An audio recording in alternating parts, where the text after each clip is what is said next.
이번 영상에서는 남자 고르는 법에 대해서 한번 이야기해 보겠습니다.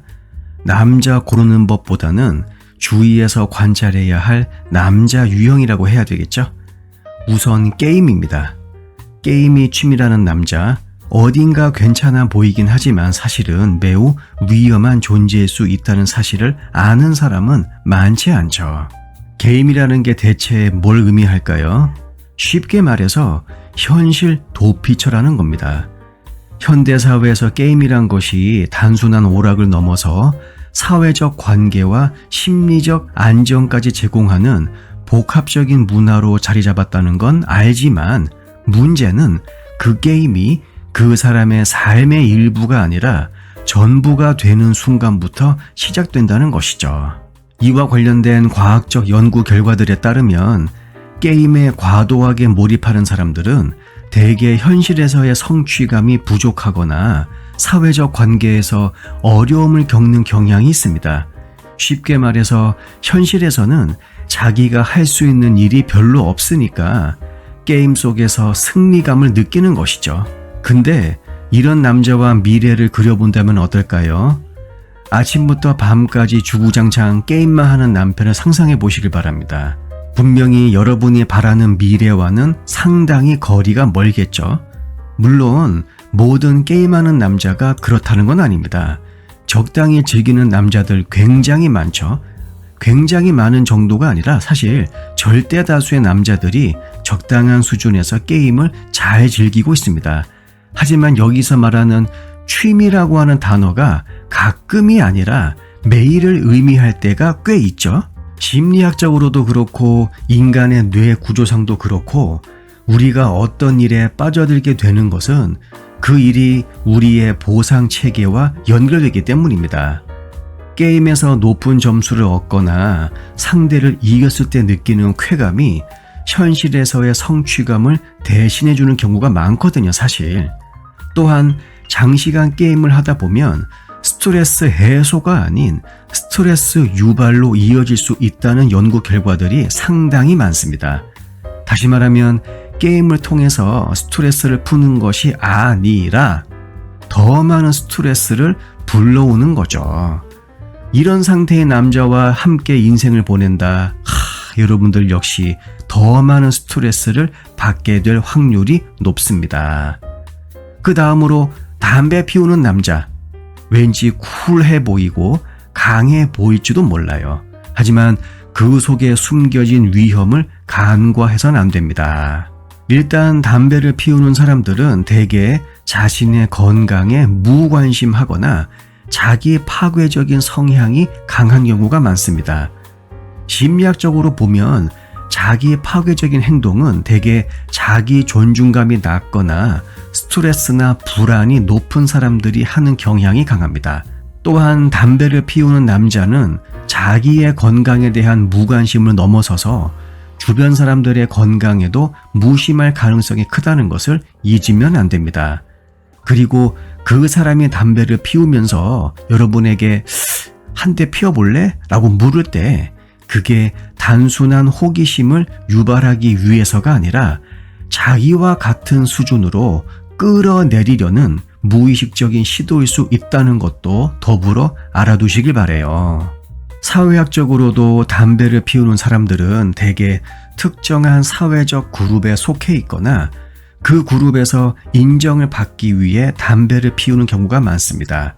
그 말은 즉, 그 남자가 속한 그룹이 어떤지에 따라서 그 남자의 인격과 성향도 파악할 수 있다는 것이죠. 담배를 피우는 남자들끼리 모여서 주고받는 대화가 과연 얼마나 건강하고 긍정적일까요? 혹여 험담이나 아니면 자기 합리화에 치우쳐져 있을 가능성이 좀 더 높진 않을까요? 그렇다면 그런 남자와의 미래는 과연 어떨까요? 긍정적인 에너지보다는 부정적인 에너지를 더 많이 끌어오겠죠? 그렇기에 담배가 단순한 기호품이라는 생각 더 이상 가져서는 안 됩니다. 담배는 그 남자의 삶의 태도를 보여주는 거울 같은 거죠. 건강에 무관심하고 자기 자신을 사랑하지 않는 남자가 과연 어떻게 여러분을 사랑해 줄 수 있을까요? 그 다음 이제 술입니다. 가끔 마시는 술 정도는 괜찮지만 노다지 매일 소주를 까고 앉아있는 남자, 당연히 피해야죠. 술이라고 하는 것이 그저 기분을 풀어주는 도구일 뿐이다라고 생각할 수도 있겠지만 과학적으로는 그렇지 않습니다.